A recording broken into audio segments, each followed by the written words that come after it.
De volta com o nosso programa e vamos falar de saúde. Quem nunca tomou um remédio sem prescrição após uma dor de cabeça ou uma febre, hein? Ou pediu opinião a um amigo sobre qual medicamento ingerir em determinadas ocasiões? A automedicação, muitas vezes vista como uma solução para o alívio imediato de alguns sintomas, pode trazer, sim, consequências mais graves do que a gente imagina. A medicação por conta própria é um dos exemplos de uso indevido de remédios, considerado um problema de saúde pública no Brasil e no mundo todo.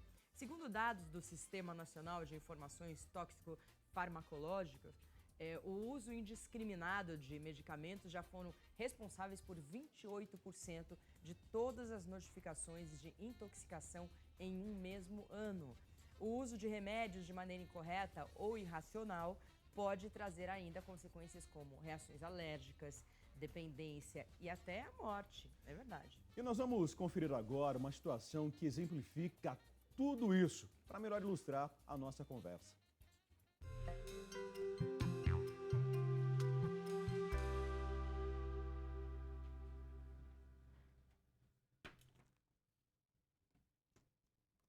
Carlos? É você? Oi, amor. Tá fazendo? Tô aqui na cozinha. Tô fazendo uma receita que eu vi no Tudo Posso. Você vai adorar. Ah, não. Hoje vai rolar. Hoje eu vou passar. Que isso? Só pode estar doente, né? A mão cheia de alho esfregando na minha cara. Não, peraí. Você recusando minha comida. Tá doente. Que doente o quê? Ô, Marina, o lance é o seguinte. Agora eu vou ficar forte, entendeu? Eu vou começar a treinar. Eu vou ficar... Entendi. Você pretende fazer isso tomando essas coisas aqui? Isso aqui? É. Isso aqui é o suplemento. Né? E quem que te passou isso? O suplemento? É. Foi... Esse aqui foi um amigo meu. Ah, E o resto, pesquisando online, eu descobri. pesquisando online. E esse seu amigo, ele faz o quê? É o Ferreirinha, sabe o Ferreirinha? Sei, Advogado? Advogado, né? É. Ah, e advogado pode trabalhar de nutricionista? Ah, Marina, você vai falar o que agora? Quem que fica pegando dieta de revista, dieta de programa de televisão? A rainha das dietas. Ex-rainha das dietas, tá? Eu parei. Não funciona. Parei com isso. Funciona mesmo, mas isso aí é porque as coisas de dieta é superstição. Isso aqui não. Isso aqui tem uma questão científica por trás, entendeu? Tem pesquisas, tem todo embasamento. Você acha isso mesmo, né? Claro. Isso aqui é científico. Ô, Carlos, então tá, me diz uma coisa. Se você estiver andando na rua, aí um desconhecido qualquer te para e te dá um remédio pra você tomar. Você toma? Você tá querendo gorar meu regime, é isso? Você tá querendo gorar o meu treinamento? Se você quer ficar mais forte, se você quer ficar mais saudável, óbvio que eu vou te dar todo o apoio do mundo, é óbvio. Mas, pô, tomar remédio que um amigo te passou não dá, né? Se primeiro você precisa ir numa nutricionista, num médico, fazer uns exames. Aí, se for o caso, você toma. Tem que ter um acompanhamento, não é assim. Poxa, Carlos, a gente tá falando da sua vida, né? Da sua saúde. Me preocupo com você. Não dá pra fazer de qualquer jeito. É, não. Você tem razão. Aproveitando o assunto, você falou que você estava fazendo uma comida, né? Tô. O cheiro tá bom. Deu vontade, né? Tá ficando pronto já? Tira esse negócio daí que, ó, eu vou trazer uma comida bem boa e bem saudável pra você ficar bem forte. Já volto. Sim. Aí eu vi vantagem. Então, doutor Ciro Massi, hoje novamente presente com a gente para falar sobre automedicação. Doutor Ciro, para começo de conversa, né? Todo mundo tem um amigo, um advogado Ferreirinha, que dá essas indicações de remédio, de medicamento, de suplemento, como foi o caso do nosso personagem, no nosso dia a dia. Tem? Ah, olha, é tão comum, né? É muita gente mesmo. Mas isso é mais ou menos como o seguinte. É como o indivíduo que quer tomar sorvete, eu te falo, coloca no fogo. Por quê? Porque funcionou pro arroz. Se funcionou pro arroz, deve funcionar pro sorvete também. Porque é comida, é tudo comida, né? Não é assim. Então a gente precisa tomar muito cuidado com mesmo suplementos, né? É. As vitaminas, as chamadas suplementos alimentares, em primeiro lugar, o nome está dizendo, é complemento e suplemento. Não substitui alimentação, nunca, jamais, né? Ele complementa. E se ele tem que complementar, suplementar alguma coisa, tem que ter um diagnóstico anterior, tem que dizer que está faltando tal coisa. Senão não há porquê, né? Mesmo alguns alimentos que a gente considera, até alguns apetrechos que a gente considera como sendo saudáveis, não são necessariamente. Por exemplo, o ferro, né? O ferro é altamente oxidante, ou seja, ele envelhece as pessoas. Então, quando é que é indicado uma suplementação de ferro? Até mesmo uma panela de ferro, né? quando tem carência de ferro. Isso só detecta por um exame. Senão não tem por que colocar, não tem por que ficar suplementando, né, com ferro. As mulheres, por exemplo, dizem, né, que um dos motivos delas viverem mais, não sei se melhor, mas que vivem mais é porque elas menstruam, elas eliminam ferro, né? E muitos suplementos, por exemplo, trazem ferro em excesso. Se a gente olhar também, por exemplo, alguns outros minerais, vamos colocar aqui, por exemplo, o zinco, né? O zinco, normalmente, ele tem que ser administrado junto com o cobre, na proporção de 10:1. Para cada 10 partes de zinco, uma de cobre. Cálcio, normalmente, tem que se administrar junto com o magnésio, proporção de 2:1, 2 partes de cálcio para uma de magnésio, se estiver faltando. O organismo não é assim, olha, eu coloco um saco sem fundo. Eu coloco o que ele precisar, ele usa, o que ele precisar, ele elimina. Né? Não é bem assim, não. Com relação à vitamina C, porque todo mundo fala assim, tem que tomar 1 grama por dia, que você não vai ficar resfriado nunca.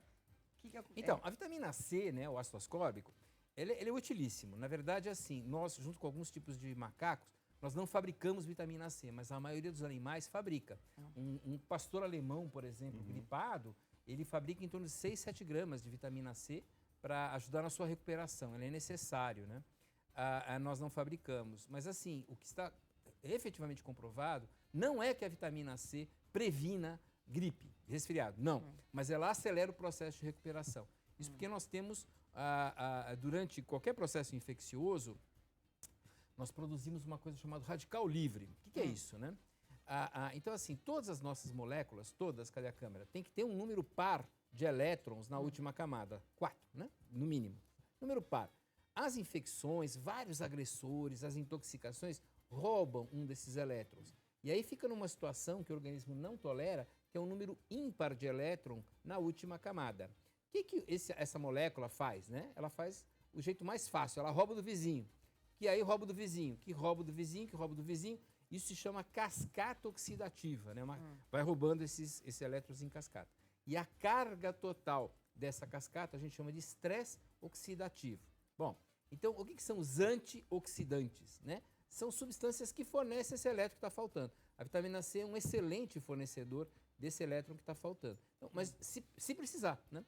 Não precisa, não há uma necessidade de ficar tomando a mais. As frutas, por exemplo, ainda são as melhores fontes de antioxidantes, né? Então, a gente comendo aí 6 porções de frutas e vegetais variados por dia, provavelmente nós vamos ter nossas necessidades supridas. A não ser, é claro, que eu esteja num ambiente, por exemplo, muito poluído, ou num ambiente que esteja sujeito a tipos de agressores. Por exemplo, nós 3 aqui, todos nesse estúdio, né, nós somos sujeitos a essas lâmpadas, elas têm uma carga de íons importante que formam muitos radicais livres, né? Ai, então, pelo amor de Deus, doutor. Nada tá bom, Fala então. isso, que notícia péssima. Então, além de um protetor solar, que os apresentadores deveriam estar usando, então, nesse caso específico, né, um suquinho de laranja depois vai muito bem, né? Produção, suco de laranja Suco de pros laranja. apresentadores. E natural. Natural, Não vem com aquela caixinha de industrializado que ali só tem o sabor, não tem mais Doutor, nada de vitamina. Por um problema até econômico, as pessoas, se bem que tem o SUS, né? Mas a gente sabe a situação do SUS, mas as pessoas evitam de procurar médicos e se automedicam. Como mudar essa cultura? Porque é uma cultura mundial, é uma cultura do ser humano, não é? Ou não? Não. Tem países que é absolutamente proibido, não é não? Não. Nos Estados Unidos é só prescrição. Só prescrição, né? imagina, nem por Não, mas as pessoas se automedicam com aquelas vitaminas, zinco, cálcio, vitamina D, não faz? Pois é. O ideal sempre é suplementar, se for necessário. Então, em primeiro lugar, ter uma alimentação saudável, né? A alimentação saudável, o que ela é basicamente? Nós temos aí, se a gente colocar um prato, imagina um prato de comida, eu divido em 4 partes, em 4 quartos, né? A metade, mais ou menos, isso é aproximado, só para a gente poder ter um prato razoavelmente saudável. A metade desse prato, ela deveria ser constituída de vegetais, os tipos mais variados possíveis, inclusive frutas, né? Eventualmente. Depois, mais ou menos 1/4 de uma proteína. Nós não precisamos de tanta proteína, nós estamos mal acostumados, né? Qual a necessidade de proteína, mais ou menos, que a gente tem por dia? Mais ou menos o equivalente a uma palma da minha mão, né? É isso aqui que eu preciso. Dia? Só, por dia? nós precisamos de pouco. A gente come muita proteína. Né? Quer dizer, Depois dá um monte de ácido úrico tem gente elevado que e ninguém enche sabe o por prato quê. de carne, seria Não, isso, não há né, doutor? necessidade. Não há necessidade, Não, né? não há necessidade. Tá. Né? E aí, o terceiro quarto, né? O último quarto, seria de grãos. Por exemplo, arroz e feijão. De preferência, o arroz integral. Tem um trabalho no Oriente, né? Na Ásia, maravilhoso, que só fez o seguinte: substituiu o arroz branco, que eles consomem muito, por arroz integral. O resultado foi assim, abaixou em pouquíssimo tempo os níveis de diabetes, os níveis de várias ótimo. doenças crônicas, né? Então, assim, se você quiser esquecer tudo que eu vou falar hoje, esquece, né? Mas não esquece uma coisa: troca o diacho do arroz branco pelo arroz integral. Troque, substitua aí seria- totalmente o arroz branco pelo arroz integral. Eu gostaria de deixar só isso. Se eu conseguir fazer isso, minha missão está completa. Seria né? uma grande mudança de Uma hábito, grande né, de todos os mudança. E brasileiros assim, aí. vai prevenir muitas doenças, muitas doenças. O Maurício está de plantão no nosso WhatsApp, 0 operadora 11 94494 5023. Nós estamos aqui prontos para receber as suas perguntinhas. Doutor Ciro, o grande risco hoje que eu vejo, inclusive, né, na própria sketch, né, que a gente mostrou no nosso teatrinho ali, o cidadão ele recebeu lá a orientação de um amigo para uma suplementação, porque ele quer ficar forte, quer ficar musculoso. Quando a gente vai para as academias, a gente ouve o bate-papo entre um e outro ali, né? O que você está tomando, né? E aí um passa uma fórmula para um, passa uma fórmula para outro, e tem os riscos também em relação a isso, né, doutor Ciro? Não é apenas risco. Essa pergunta é extraordinariamente oportuna. Agradeço. Por quê? Já está sendo percebido nas unidades de nefrologia, que é o especialista médico em rins, um aumento do volume de pacientes jovens que estão perdendo rins. Olha isso. Perdendo rins às custas de suplementos alimentares usados indevidamente, especialmente em academias de ginástica. Está um problemaço. Né? A vigilância sanitária ainda não se tocou, ainda não atuou como deveria, tem sempre um certo atraso aí nessas ações, né? Mas assim, o risco é real e pode perder rim. Tá aumentando o volume de pacientes que estão indo fazer diálise, hemodiálise, né? A diálise peritoneal, por conta do uso de suplementos alimentares. Nossa. Porque dá uma sobrecarga de tal modo para o rim que ele falha, ele entra em falência, ele acaba, ele não dá conta, né? Então tem que entrar com máquina, coisa seríssima. Não é para ficar tomando suplemento alimentar prescrito em academia em hipótese alguma, nunca, jamais em tempo algum. Existe uma pior automedicação? Por exemplo, a automedicação com analgésico, por exemplo, é a pior. Não, é com suplemento, não é pior. Existe isso? Não, Pode dar uma analisada então, nisso? aí a gente teria Porque que assim, se tomar um analgésico, doutor, não é problema? Não, veja bem, nós temos que ter bom senso, né?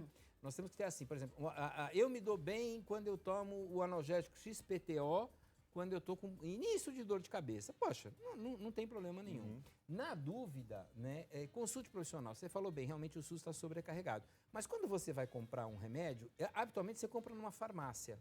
E os farmacêuticos, eles estão habilitados a orientar a medicação, né? Então, olha, eu quero falar com o farmacêutico. Né? Eu quero falar com o farmacêutico. Olha, eu estou querendo tomar esse remédio e já tomo esse outro. Tem interação, tem problema entre os dois? O farmacêutico é habilitado para dizer se vai ter problema em tomar esses dois. Se eu não conseguir passar com o médico, né? O ideal é realmente eu passar com o médico. Nós temos um problema sério tanto na saúde pública quanto nos convênios. Não é só saúde pública, não. A rede conveniada dos convênios médicos, os ambulatórios, os consultórios estão sobrecarregados. Realmente não comporta. Não dá. Né? Em grande parte pela baixa remuneração, em grande parte porque muitas vezes o convênio não quer que abra mais consultórios por motivos econômicos, financeiros, não é por motivo estratégico. Os que vão falir. Eu vi um aí estão falando, que né? faliu. Famoso aí agora. E minha mãe, coitada, que tava Era com cliente? o convênio. Ela sai em todos os jornais, a Unimed Paulistana, que realmente, isso. né, ela quebrou, né? Eu já estava com problema há muito tempo. Mas aí, como você não consegue consulta no SUS, não consegue passar em consulta no seu convênio, onde você vai? No pronto-socorro, que não é o lugar ideal. Não é para isso. É como você ter, por exemplo, um problema de trânsito e você incomodar o bombeiro. Quer dizer, o bombeiro é policial militar, mas ele não está lá para isso. E ele tem que estar preparado para a emergência. Então, não é que o médico do pronto-socorro vai ficar atendendo o consultinho enquanto não vem emergência. Não, ele tem que estar descansado, pronto, porque às vezes chegam 3, 4, 5 situações de urgência, eu já passei por isso, bem no início da minha carreira, graças a Deus, mas já passei por isso, e você tem que estar pronto para aquilo. Mas não é isso que acontece. Não, é. os A realidade é que as pessoas vão com resfriado, as crianças vão não sei o que, daí ficam com joguinho. Eu conheço pessoas que vão para ferir a pressão todos os dias no pronto-socorro. não dá. Né? Né? Então, eu sei de casos, por exemplo, que um colega relatou, de um paciente que teve agravado o seu prognóstico, quer dizer, piorou, porque ele atendeu 8 pacientes que eram de rotina antes de chegar na emergência. Né? Então, quando o paciente entrou na sala dele, que era uma urgência real, com risco de vida concreto, ele tinha perdido um tempo imenso atendendo consultinha, e não é para isso. É até por isso que muitos pronto-socorros hoje têm aquela escala de cor, né? Justamente para atender. Mas todo mundo emergência, fala, né? eu tô com 10. Mas aí é exatamente isso que acontece, né? Não é verdade? É verdade. Porque você sabe que você falar que tá com 10, você vai mais rápido. Doutor, Não é, fala um doutor? pouquinho. Tô errada? Não, infelizmente é verdade, né? Quer dizer, nós temos uma distorção, e assim, eu gostaria também de pedir isso, que o senhor, a senhora que está em casa, entendesse que o médico de pronto-socorro está para atender risco de vida iminente, ele não está lá para realizar consultinha.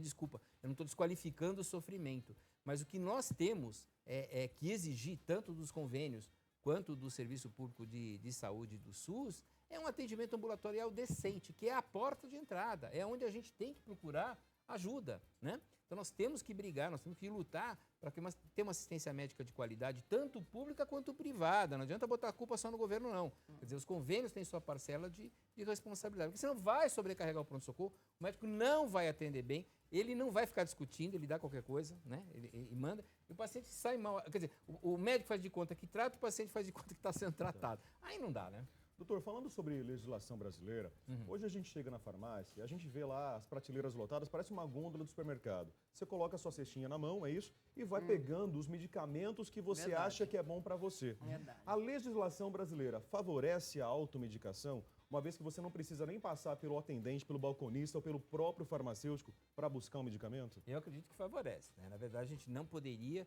ter um acesso tão livre. Já foi tentado.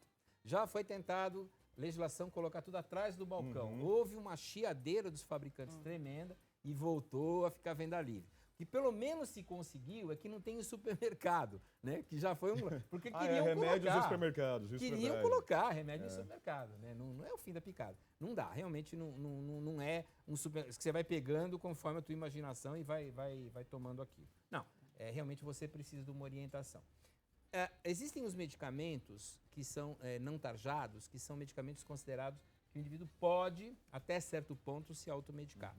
Mas, mesmo esses remédios, eles têm que ser tomados com cuidado, né? Então, na dúvida, peça para falar com o farmacêutico dentro da farmácia. Mesmo para aquele analgésico simples, para uma dor nas costas, não é o balconista. Olha, gente, o balconista, na maioria das vezes, ele não é farmacêutico. O farmacêutico é formado, ele fez um curso superior chamado de farmácia. Não pergunta para o balconista. A pergunta que você tem que fazer para o balconista não é, eu posso tomar esse remédio? A pergunta é, cadê o farmacêutico? Eu quero falar com ele. Essa é a pergunta, chave. E conversar com o farmacêutico. Agora sim, olha, eu posso tomar esse remédio? Aí conversar com o farmacêutico, no balcão mesmo, para ver se pode. Agora, a partir de uma certa gravidade, a partir de um certo... de uma sintomatologia mais exuberante, toda a bula traz isso, quer dizer, não melhorou, procure seu médico. Aí tem que procurar um médico, né? O ideal sempre, gente, é procurar um médico antes de ficar doente, quer dizer, passar periodicamente no seu médico, né? Existia... Fazer os exames periódicos, né? Cuidar disso. Existia aqui no Brasil, ainda existe, mas está distorcido, um plano chamado de saúde do médico de família. Médico de família, né? PSF, Médico de família, né? Programa Saúde da Família. Mas está distorcido. Infelizmente, não está funcionando, né? Mais uma coisa que com o tempo deixou de funcionar.